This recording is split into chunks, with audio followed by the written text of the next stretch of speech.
Hello and welcome to the Arc at Headingley for the last back chat of what has been a momentous 2017 season. One massive domestic fixture still to go, the grand final of course, and then a whole host of World Cup matches on this channel as well, starting on October the 27th with England against Australia. More of that in just a while, but let's introduce our panel for the week. They are Danny Lockwood, the editor and publisher of League weekly newspapers, Richie Mathers, legend of so many clubs and so many great games, and Chris Irvine from the Times newspaper as well.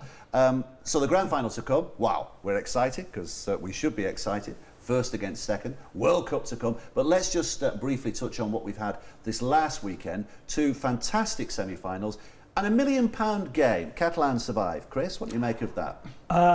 It was incredibly, the atmosphere at Leigh was just, you could feel the nerves, and you saw it in the game. I mean, Catalans the first 20 minutes were really poor, and Leigh got on top and was still probably on top early in the second half. Then they just imploded. I mean, they gave away 9 second-half penalties. They continued to shoot themselves in the foot. And Catalans, Luke Walsh played very well, just took advantage. Awful, you know, the atmosphere at the end, it just killed it. You could feel the despair among the crowd. But I thought Leigh handled, on the day, their demotion with great dignity. I thought Derek Beaumont, Neil Jukes, everybody spoke, Mickey Heim, all spoke very well. They appreciated the situation and that it was a game of jeopardy. But then a lot of people then talking afterwards, particularly from the Catalan side, is this the way really we want to go? You know, losing a club like that. But if you want promotion relegation, that's what you have to have. And I think, do you have to have that if you're going to have promotion relegation? Does it have to be done? Well, maybe not in such a kind of cutthroat manner. I think it is that absolutely climactic, sudden death thing that actually slaps people around the face, Dave. All of these arguments that we have about player welfare and relegation and what you're doing, that's the reality of any promotion relegation system, however you structure it. But I think as opposed to one team being cast adrift and having to plan ahead, and teams that have got relative safety being able to budget and plan ahead, what we have managed to construct here is something with, yes, real drama, real watchability, but a real train crash impact on whoever the loser is. With those clubs as well. I mean, vultures kind of hanging around. Both coaches are talking about, you know, clubs waiting in the wings trying to pick off players and all the rest of it. That was Steve McNamara saying. Not only that, with players within those clubs, their agents are onto other clubs before that game. I mean, Derek Beaumont was saying that he had been in touch, agents had been in touch with him from Catalan players, for example, before the game. Yeah, and it's tough, you know, from the players' point of view. They've got to look after their own futures, but then they've got the qualifiers and then ultimately the £1 million game to secure their team's future. But then they've got the one eye on the future as well. Like if worse does happen, contracts are online. You know, the contracts are nil and void. So it's double-edged sword for the players. Obviously, you invest so much time, passion, and you create a bond within a club. But you get relegated. You know, your contract's nil and void. So it's a funny predicament, and like Danny said, it's promotion and relegation, whichever way you dress it up. I think from the playing point of view and the general feeling within the game, it's the dramatisation of it and all the show around it for what ultimately is despair for a lot of players and clubs that go down. Well, we'll go back 3 years and everyone was sick of licensing because it was the same old characters, the same old personalities year in, year out. So we needed promotion and relegation. That's the English thing. So do we still want promotion and relegation? And if we do, how do we do it if we're not this way? I think there's an argument to do and maybe actually for once take a leaf from Rugby Union's book and maybe have the bottom Super League side playing off against the top Championship side home and away as a home and away tie. I think that might be comes down to the same dynamic though. If £2 million games as opposed to one. The fact is that, you know, the licensing did reward failure. It allowed teams just to rest on the laurels. I would have liked Leigh to have stayed up this year for no other reason than it would have showed that a team can come up and avoid the immediate trapdoor. Because as long as we've had promotion and relegation in the modern era, Dave, we have always seen this yo-yoing, boom and bust economics, clubs trying to buy success. There is not an easy answer to it. I think there's been an attempt to mitigate it in terms of the funding model with all the extra TV money. And the fact that Hull KR have managed to bounce back shows that it can work. But there is despair for someone however you weigh it up. Is there a better way, though, of maybe funding those clubs that go down with parachute payments? I know Marwan Kukash tried to bring this in, but the other clubs then turned around, thought it was a good idea, but then didn't want to chip in terms of parachute payments. So when a club goes down, you're going down from, that's the £1 million element, you go down from 1.75 million handout to 750,000. Now that was topped up at Hull KR, and Bernard Gouache was saying at Catalans that he was hoping the sponsors would have remained on board if they'd gone down, and that's Lee's dilemma now. Once again, it falls back on Derek Beaumont. Again, is he going to kind of like continue to fund the club? And it's unfair that it should fall on one man. Well, you hit the nail on the head there. It's about funding, isn't it? I think if you could give 24 clubs £2 million a year, or 26 clubs £2 million a year, there wouldn't be an argument about promotion and relegation. There'd be 2 divisions and everyone would be reasonably happy. It's the funding element, the shortfall within Rugby League, that is the major issue here. Yeah, it is, and what we've probably not touched on as well is the Championship clubs who, your Londons, Halifaxes, Featherstones, who've had great seasons and have got aspirations to be Super League clubs. It's sort of still having that aspirational side for them. We showed how competitive they were in the qualifier. So I don't know which structure we go with, whether it's a 14-team Super League with 1 up, 1 down, but I think what we've got to be careful of is becoming very complacent with the licensing and been a closed door, because it just becomes, like I say, a complacent competition. I think you've got to have, for the good of the game, the aspiration of Championships able to fulfil that dream and be a Super League side. Championship's important, massively. I'm a big fan of the Championship and League One. That's probably the most enjoyable rugby league that I personally watch every year. But does the game not need to just focus on the Super League and say, this is what's selling to the nation, this is what attracts... That's what Ian Lenigan would tell you, and a lot of the chairmen around him. But is that not the case? Is that not the case? That if you've got a super league, you've got more people coming through who want to aspire to that? They always draw a comparison when they make that argument, because they would love to control all of the money with Super League. They would love to cut themselves adrift like the Premier League do in football. But of course, that notwithstanding, you still have movement between the divisions in the Premier League, where there's 3 up and 3 down. You have it in rugby union as well. It is down to economics, Dave, like you say, and the fact is that we can't make the same argument as rugby union, let alone football, and we have to live within our means. Now, for me, if you cut Super League apart and give it all the money, you could be passing a death sentence on the rest of the sport, because where do all those clubs ultimately get their players from? They get them from Wigan St Patrick's, and they get them from Dewsbury Celtic. We have got to have a responsibility to the community. There's another dynamic as well, this with Toronto, and they're changing this thing as well. The Championship, you're seeing a club coming from the bottom that are very aspirational, further signings, they made about 10 signings, and Joe Westerman from Warrington being the latest. And they're aspirational within this system that can actually deliver that for them. But would they not be able to deliver within a licensing system as well? They might be, Dave, but actually they're growing organically very quickly, and actually I think that strengthens the hand of the club rather than giving them a licence. They're having to grow. They're growing their audience. And they're learning on the go. And we're not just saying that. We've got Toulouse, we've got aspirant London Broncos. There's all this talk about a team in New York. Actually, underneath Super League, there's some really good stuff bubbling. And if we'd lost Catalans, we really would have been the M62 Super League. And actually, the Championship is the far more cosmopolitan thing. So I think the dynamic has rather changed, and Toronto have changed that. Yeah, and I think Toronto, Toulouse, I think that their emergence, with a TV deal coming up in 2019, I think that adds to our game. The international element of... Well, how does it add?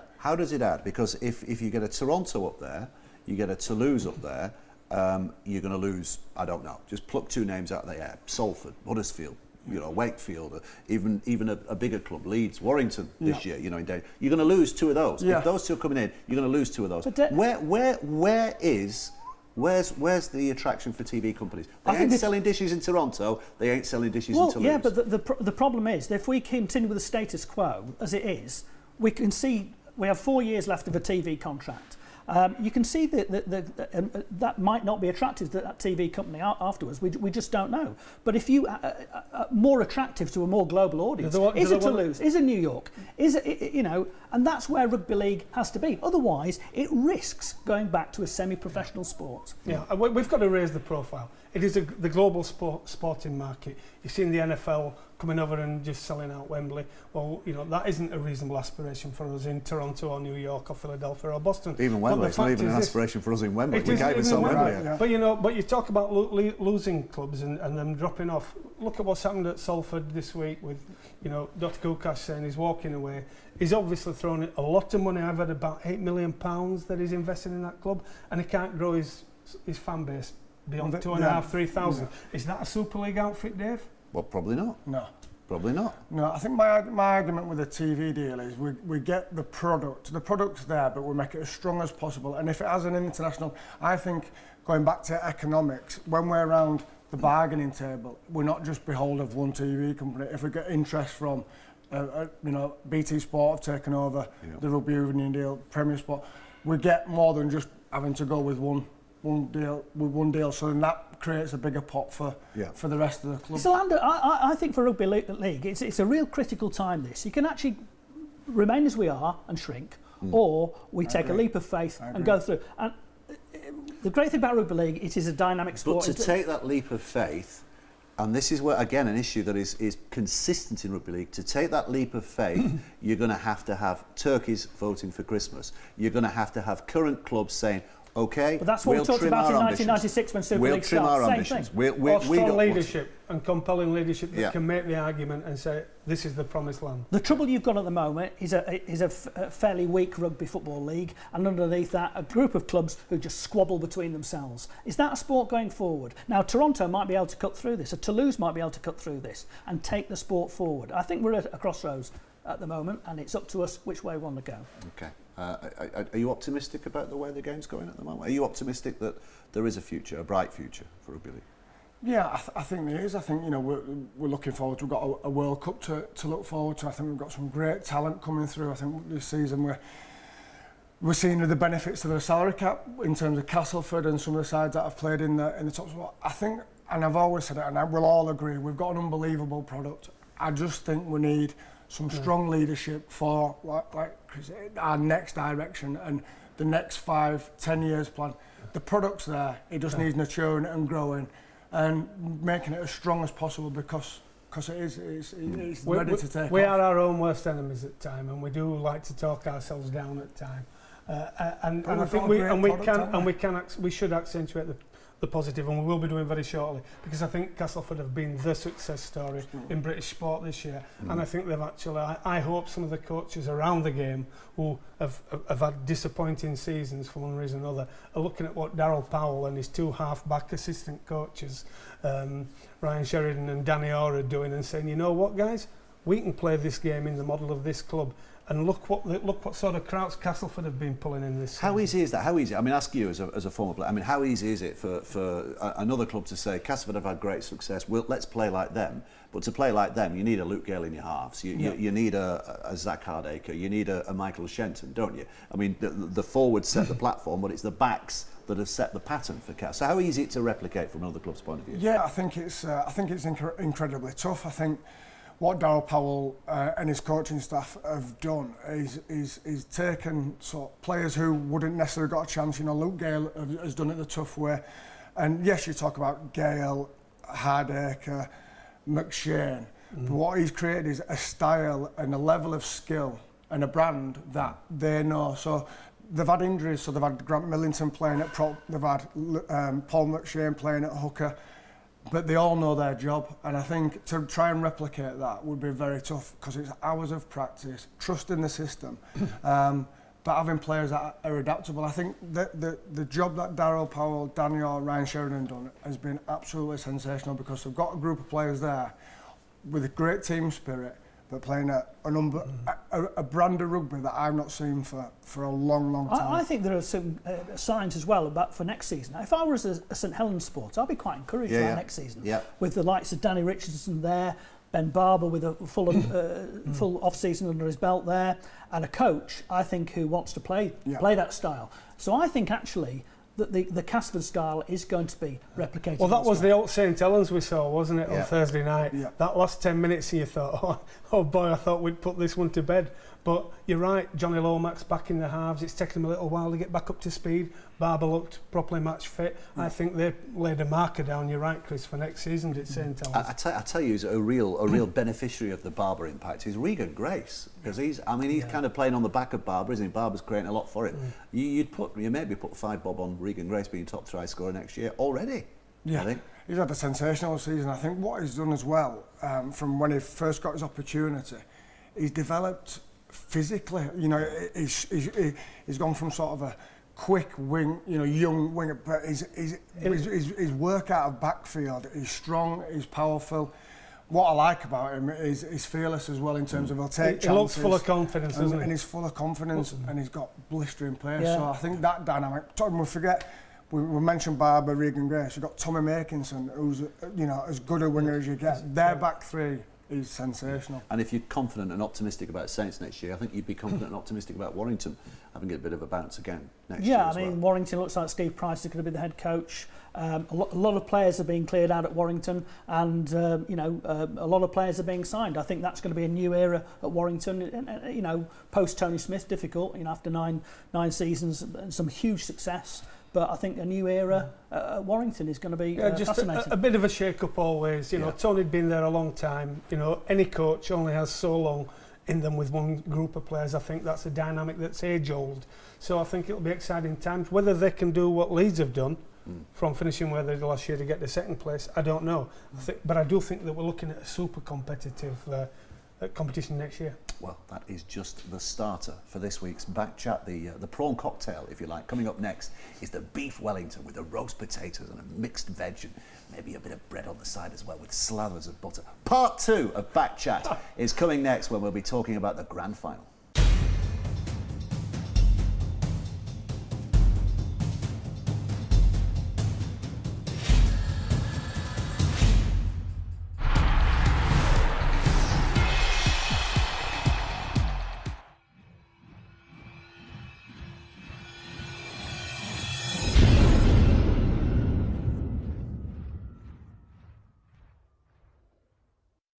If you think Rugby League's just a game for youngsters, think again. Masters Rugby League is a new form of the game, specially created for the over 35s. From full contact to non-contact, there's a pair of shorts for everyone. Get fit, make friends, have fun. To find your nearest Masters Rugby League club, just search Masters Rugby League online or drop us an email.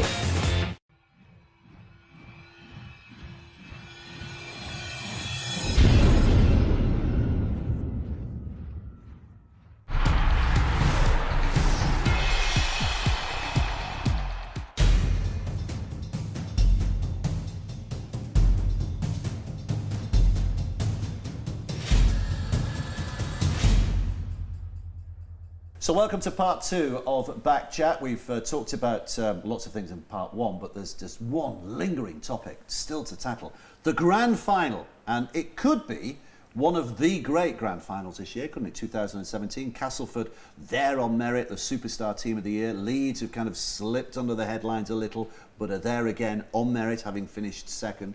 What are we expecting? Danny Lockwood, first of all, what are you expecting this weekend? I think we're expecting a lot of points, Dave. Yeah. I think this is a Castleford side that is absolutely brimful of them. We've seen what they've done to Leeds, not just this season, last season too. But this Leeds side reminds me a lot of the 2012 side that came from way back, 5th place, was it? Yep. And Kevin Sinfield stood there and wanted to tell every one of the 73,000 people in the ground, just how much it meant to them. And I think there has been a little bit of that about Leeds ever since they got that hiding bypass early doors. Yeah. You saw it in the emotion on Brian McDermott after their absolute, nerve-tingling win over Hull on Friday night. And I think that they're coming in here tearing all the rule books up of Leeds, and they fancy it. So I think we're in for a classic. And some enormous emotion from two of your mates, Danny Maguire, Rob Burrow. Rob Burrow retires. Why is he retiring? He still looks as though he could still do it on a regular basis in Super League next year. Yeah, I know. I think his performances as well off the bench, he adds a different dynamic. I think he's ready to take up the role with the academy. But I think I think he wanted to be a one club man and thought that the time was right for him to retire. Then obviously Danny Maguire's last Leeds appearance, what two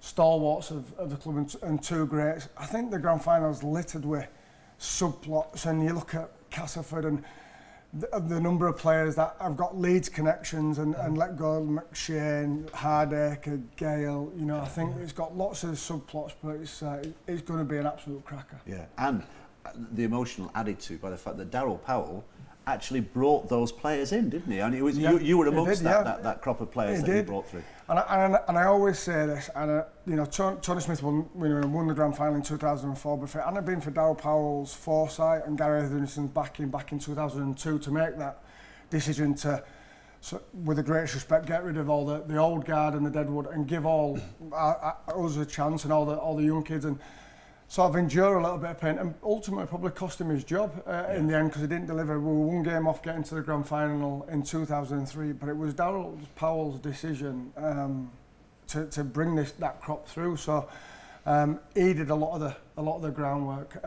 So there's loads of different subplots, but he was a great coach then, and has proved to be a great coach now. From a newspaper writer's point of view, Chris, you've got to write the match report at the end of the day. I mean, which is the easy one? Which is the more delightful report to write? The crowning of Castleford's successful season, or the crowning of the Maguire and Burrows' entire career? I don't think you can go wrong. The fixture alone, that big city, small town rivalry, you can't beat that. The fact that Castleford have beat Leeds 8 times. Last 8 times, the fact that Leeds can win an 8th grand final and Burrow, Maguire were part of that from the very start. And it was quite interesting talking to Rob Burrow at the grand final press conference. And usually players don't talk about the past; they just concentrate on the next game. But he goes, "I'm going to go through all those finals, you know, to get to be inspired for his last game." That thing, the Burrow Maguire thing, I think is really key for Leeds. It was with Sinfield and Peacock and Kylie Lulai going in 2015. I think that's key for them. And Richie's right. I mean, there's just so many subplots there. Luke Gale and Danny Maguire still go for a coffee every week here in Headingley. They're good mates. There's so many people. You know, Hardacre, McShane. I just think with Castleford just seem to have the wood over Leeds at the moment. Well, not just the 66-10, but the other 3 games as well. I think if there's one intangible here, it is the grand final. Yeah. And Leeds, it's like the second home. Yeah. You know, they play there as often as they do most of the Super League grounds. Yeah. And for Castleford, you do just wonder if there's a little bit of a rabbits in the headlights. Have they not ticked that box though with the way they beat St Helens? Not the performance they put out, but the fact that they did it at home. They did it with a crowd sitting there, and it was the most willing them over the line. It was that atmosphere on last Thursday night. Actually, I thought that stand, it was in risk of going down because the vibrancy of the place is extraordinary. People talk about Castleford being a small ground, and it is one of the smaller grounds that you'll get. And yet they can still play all this beautiful, expansive rugby. So you'd like to think, wow, what will they be able to do on the wide open spaces of Old Trafford? But it is just that, you know, they failed in the Challenge Cup this year against Hull. You know, they came up short. You just wonder if that big game knockout mentality, not in the comfort of, you know, Weldon Road, is just going to get to them. That would be my only concern. Where's the point? Where's the point? Is it when they're walking out? Is that when the game is won and lost for Castleford? Is it those opening minutes of, wow, this is where we are? Yeah, I think it's the first sort of 5 or 10 minutes, and I think one of the key for Castleford and their performance is to play how they play, because it's different. Like you said, playing their style at Weldon Road, to go out and execute the way they like to play, expansive, throwing the ball around in front of 74,000 people on the biggest stage that most of them have ever played on. To have that confidence is the key. They have to go out and play that style. If they go out and try and play any other way that they've played this season, they'll really struggle. One thing that I was really impressed with the Rhinos on Friday night was the defence. I don't think I've seen them defend as well and as aggressive and desperate for a long time. So I think you can expect that off the Rhinos. I don't think they've got the attacking prowess and potency that to match Castleford. I think Castleford win that hands down, but I think Leeds' desperation defence and the pressure that they'll put Cass under will be key. But I think the Castleford, how they go and play expressively, if they can do that under the bright lights of the Theatre of Dreams is the key. He's getting there for Leeds is there a danger that actually takes a bit of fuel out of the tank, that actually getting there to the grand final, putting that performance up against Hull?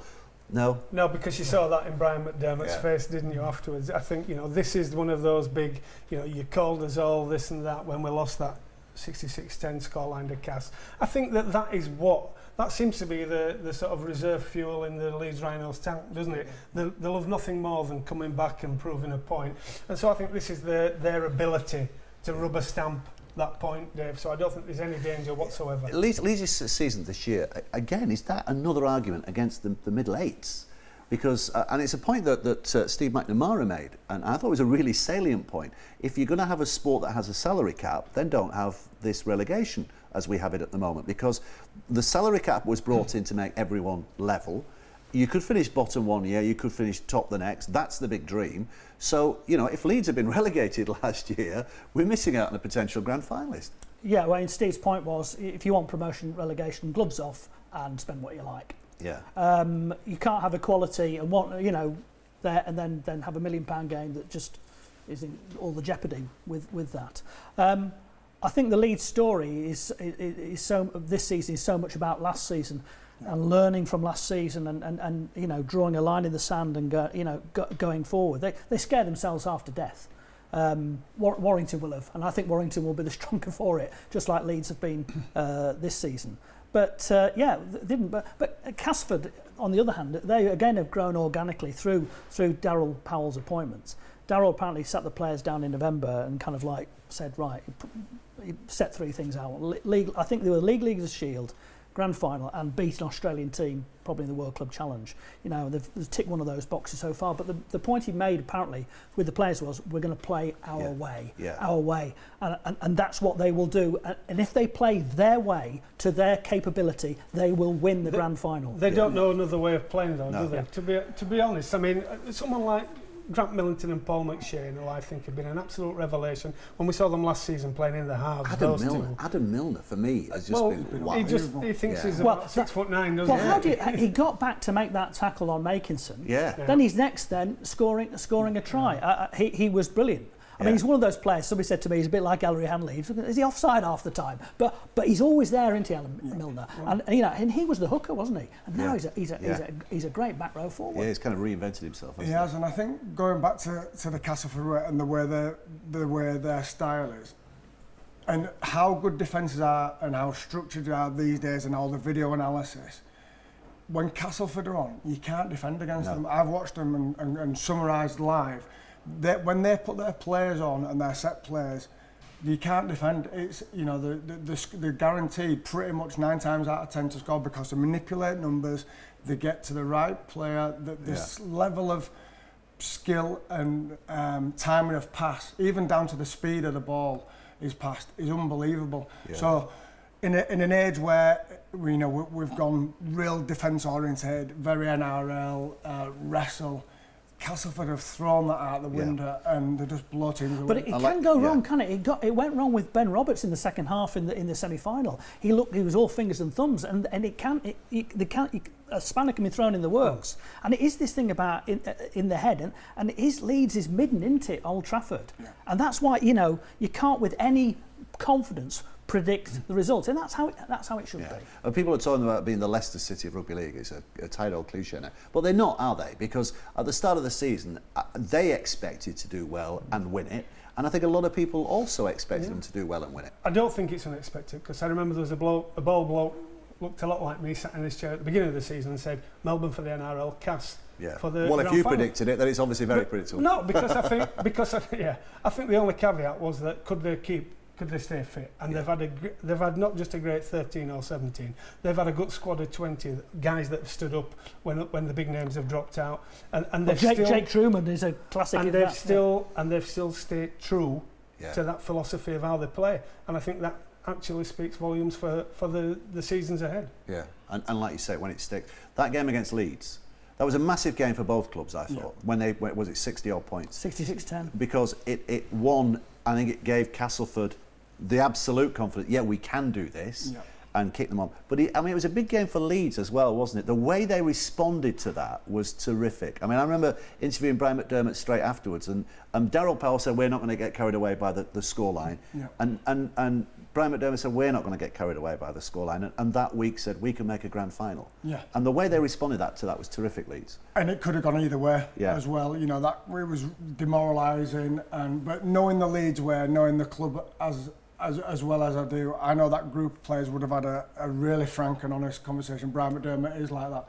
And yes, it's one blip, and they can put it down to just one performance where, yes, let's just write it off. If you try and dissect it too much, it can be, you know, it can manifest itself. I think they handled it really well in terms of just write it off and then let's concentrate on next week. There was no panic, and it's shown how they've been for the rest of the season. But Gary Hetherington wrote a letter to the fans that week, didn't he? So it's basically... So the next 3 games are very important. Yeah, 3 or 4 games. And they won them. And they won them. And then the game after the Castleford game, when they shipped 66 points, it was at that point that Brian McDermott came into the press conference, having told his press officer, this is what I'm going to say, I'm going to say we can get to the grand final. And he said it, and you could hear a pin drop in the room thinking... And apparently the players afterwards like, crikey. I think knowing Gary, he'd probably had a look at the next 3 or 4 fixtures and possibly, yeah, we're all right with those. But knowing Gary as well, it wouldn't have just been a message to appease the fans. It'd have been a subtle message to the players and they responded to the players, to the coaching staff. So yes, to the fans as an apology, but saying to them, look, you're on notice. So who's winning? Who's winning it? Who's winning it on Saturday night? Castleford. Yeah. You've got to. We want the story to have a happy ending, I think. You know, and I think it would really it would be a coronation of a possible new era for how Super League is played. Yeah, yeah. I'll go with Danny with that, and I think Castleford can win. Probably by about 12 points if they really get their act together again. Yeah, well, if they really get it together, they could win by 50. If they really get it together. They're not going to do that. But you don't think so on a big stage? No. Yeah, you never know. I'm going to go with Cass as well, yeah. I think, you know, everything... But how much is that emotion of the Borough and Maguire? Yeah, how much does that play a part? Massive. Yeah. It's massive. And when I was driving in and thinking, and you knowing the question was going to come of you know, who's going to win, the Borough Maguire emotion, you know, it does add to the squad, to the desperation, to the... While they won't be conscious of thinking it, you know, when they're out there. I don't think you can want it any more than they already will do. And it won't put points on the board, won't that history? Yeah. No, I think it will have an effect in the lead up, but regardless, it's a massive game that both sides want to win. You're looking at two sides on paper. I think Cass, if they play like they play and handle the occasion, I think they win, and I think they win well. Because there's an argument that maybe got that nervousness out. We talked about, it was at the Jungle and that, but their ability to cope with the incredible situation with, you know, I know it's a stupid penalty given away by Ryan Morgan, and Luke Gale was very funny this week talking about the penalty kick, because they said, it must have been tough, and he goes, no, it's just a penalty kick. That's the way Luke Gale thinks. He doesn't think about the situation. That's the beauty of him as well. And the drop goal, brilliant. And they've got through that. And I think they're just so glad to be there. That show ourselves in the best possible light. And I think as well is they've found a way to win when they're not playing particularly well, because at the start of the season they were blowing sides. They were I think averaged 40 odd points at home, conceded 12. But then they had a little wobble mid-season. I remember they were getting beat at Wakefield, and Luke Gale had to come up with a drop goal. They have. So if it becomes tight and a tussle, yes, they are used to blowing sides away, but if it doesn't go their way, they have found ways to win. That was real grit, wasn't it, on Thursday night? Yeah. Well, we shall see. Cannot wait for the grand final. This Saturday evening, Castleford against Leeds. Can't wait for part 3 of Backchat. It's the dessert favourite, certainly Chris's favourite, and it's coming up after this break.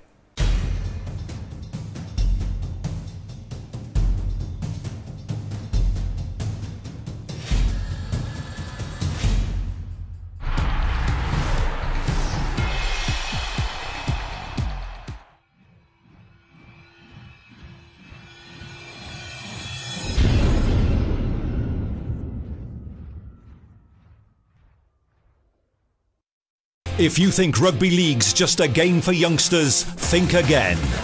Masters Rugby League is a new form of the game, specially created for the over 35s. From full contact to non-contact, there's a pair of shorts for everyone. Get fit, make friends, have fun. To find your nearest Masters Rugby League club, just search Masters Rugby League online or drop us an email.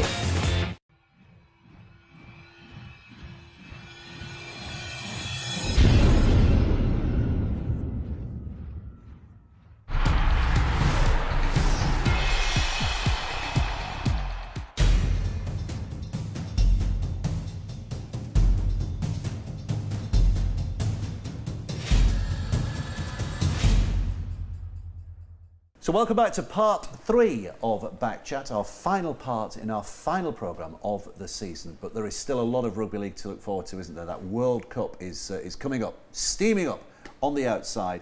We'll talk about that in this part. Just before that, let's touch on the NRL Grand Final. Melbourne, wow, the dynasty rolls on. Great win for them against the Cowboys.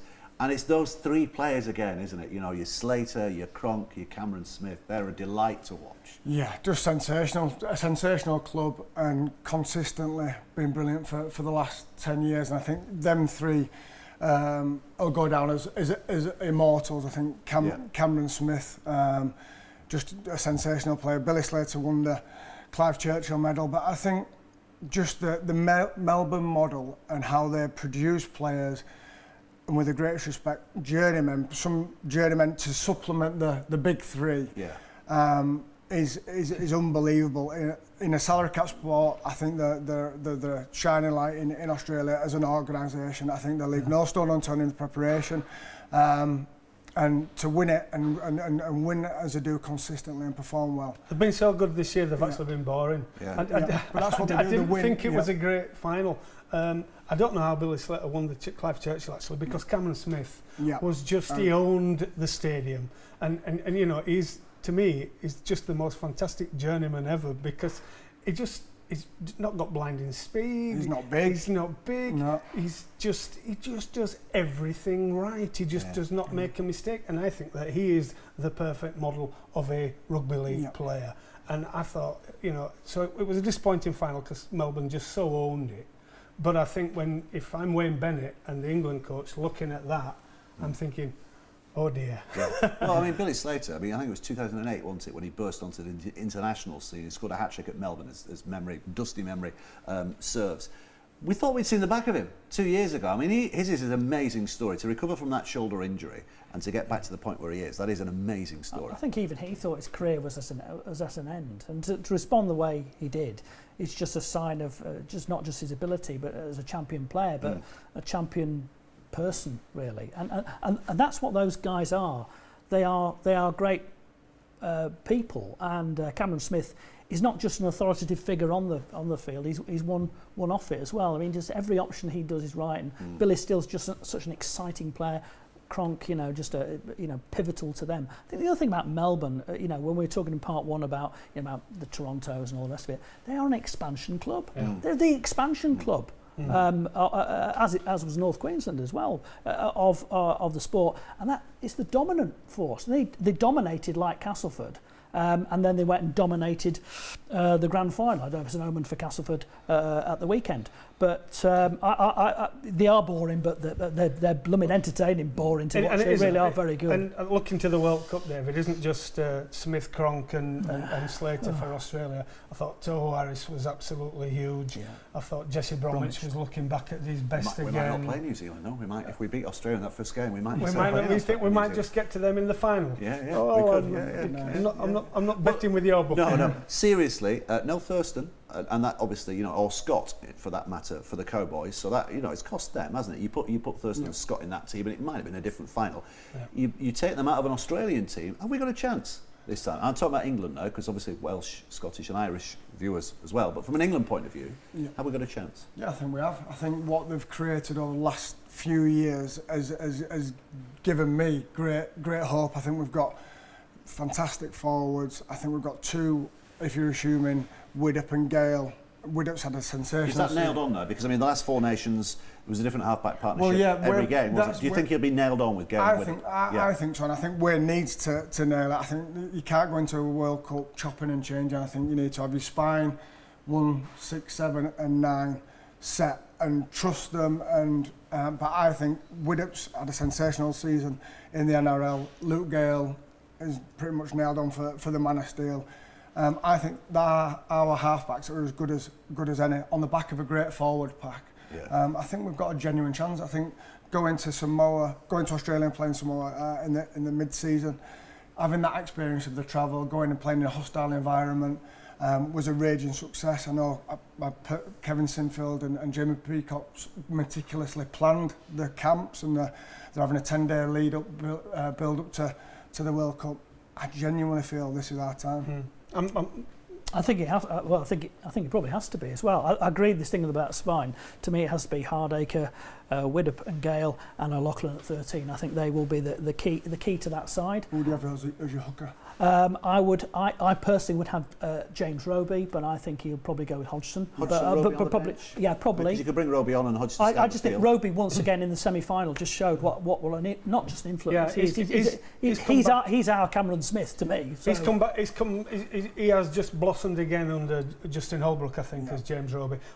And I agree with you about the halves. Absolutely, he picked up the Dally M 5/8 of the Year award. Did with it. So I think there's no question. I do wonder about the fact that our entire pack, certainly the Australian element of it, will have had about 6 weeks off because none of them made that. Now, will that work for us or against us? We shall see. At least they should all be fit and fresh. I do worry about the three-quarter line. I know you said Hardacre at full-back. That would be my tick as well. I think he's going to go Hardacre. But I think he'll put Hardacre in the centres. Lomax at full-back. You know, so and I just don't like that. I don't think Lomax is big enough for taking on the Aussies and the Kiwis. Or here's one, and I'm going to ask you about this because Tim Sheen's highlighted this player as the superstar potential. Never mind Sam Burgess. This guy has got superstar potential. Could play in the centres. Ben Curry. You just took the word out. How does he fit into all of this? You just took the words out of my mouth. I think this is. Ben Curry could play centre all day long internationally. He's big, he's fast. Has he had enough football under his belt this year? That's the only, I guess, worry. But athletically, his ball skill, he can kick. Watkins and Curry in the centres. I think he's stronger. Hardacre at fullback. I think you look at that. I think the left centre position is your worry. If you put Hardacre there, you're sort of you're filling square pegs. So you don't play Shenton and Eden? Or Percival. What about Percival? I mean, Percival and Hall. He got taken to the mid-season international against Samoa, and his training sessions let him down. So we're led to believe, and that's why he wasn't picked. I'm led to believe he's sort of behind the 8 ball in selection. I think Wayne Bennett historically likes big. I think certainly against in the group stages and then it's presumably semi-final. You're gonna have to go big, but what you've got in the centres is you've got obviously big and quick in Watkins and Curry. I think it's not a bad shout. Yeah, and you could see him taking Curry because even if he's not quite there yet, as the tournament goes on, he might not play against Australia in the first game, but play him against Lebanon, play him against France. I think he's our X factor. I think until he did his shoulder, I think Stevie Ward was for me. I just thought he was X factor as well. He might be, and I hope he is. Because he's a cracking player. I think you can see the future coming through. I think England's problem is, and you're right, Dave, if they win the opening game against Australia, but you and I have been to Amy Park enough times and seen England lose there. Well, we won the last one. Were it not for the referees? Well, yeah, exactly. If it had been an English video referee, but unfortunately, we still had to report a defeat. I think it's going to be very hard, that opening game. You win that opening game, just like we did in 1995, and your path is all the way through to the final in Brisbane, and that would be very, very good news indeed. Otherwise, it becomes a rockier road. And I'm just mindful we just started so slowly at Huddersfield last year against New Zealand. Again, we should have won. We should have taken us basically to the final, and we lost. And then we lost to Australia really, really badly. I thought we were really poor in that game. I hope we have learnt some lessons from that game. But to me, I think there are certain individuals. I think Curry's one. I think Hardacre's another. I think Widdop certainly is. O'Loughlin. they've all got to perform right to their max. If we do, we can give them a good game. I think we talked about Cameron Smith and that final. And I think if there was one thing that I take away from just watching the elite players play, it is the lack of mistakes they make, and the fact that they don't back up a mistake with a cheap penalty, a sulky decision. Kicking the ball out of the full like we did in London. And we go all the way back to the semi-final where one of the Burgess twins gave a penalty and we all came back down this way and we lost again. We just have that in us to self-destruct, and I think that if Wayne Bennett could hammer home one message to our players, it is discipline, discipline, discipline. Yeah. Don't make mistakes. Yeah. Okay, let's touch on the other three home nations as well, because Wales, Scotland and Ireland have got a real adventure ahead of them. I think Wales' first game's at Port Moresby. Yeah. Against Papua New Guinea. I think Ireland play in Port Moresby, don't they, against Papua New Guinea? What an experience. I was talking to Junkie on Friday night, and he's absolutely buzzing and looking forward to it, as you'd expect with John. But for them players, it's once in a lifetime opportunity. I tell you what, they'll be sore the day after playing against the Papua New Guineans. But what a great life experience, and it's great that the World Cup is taking it to Port Moresby.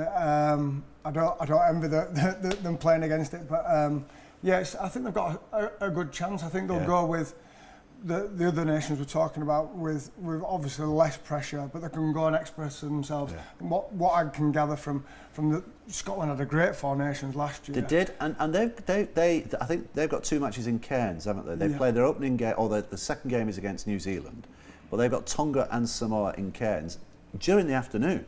Yeah. So that's going to be absolutely steaming there, isn't it? Yeah. So, and they only have to finish third in the group. So they only have to beat one of Tonga or Samoa, more likely Tonga, and they're into a quarter-final, possibly against England if we beat Australia in Melbourne. It's all ifs and buts. It is a big ask. Yeah. It is a big ask. It's one thing playing at Derwent Park Workington on a filthy night against a team that really doesn't want to be there. Whereas, especially where they are playing it in Cairns, you will have a lot of Samoan and Tongan fans. It will be a daunting experience, will that? Yeah, can you? Wales and Ireland are the same group with Papua New Guinea. Only one team comes out of that. Papua New Guinea get home advantage in all their matches. Did you give Wales and Ireland a chance? They have, but I think it's really tough. I mean, I go back to that opening game of the 2008 World Cup when England played Papua New Guinea in Townsville. We were lucky to escape. We just got away with it. Stanley Jean rolled back to how many years he was then. And was brilliant that night. It's so hard. And do not, as Richie's touched upon, don't underestimate. This is a nation where it's the number one sport. It's going to go. That players are going to go crazy. It's going to go crazy for the game. You do have a little bit daunting. Always with, I think, some of the the sort of South Pacific nations. You do wonder which team's going to turn up. They have it in them to self-destruct, but I think they will all be keyed up for this. And I wouldn't be overly confident. I mean, you're going to have the big three. You'd expect the big three: England, Australia, New Zealand in the semi-finals. One other, I think a lot of people are predicting it's going to be Samoa. Could you see Samoa actually beating New Zealand in their first game? No Anthony Milford. That's a big loss for them. At least that's what we're led to believe.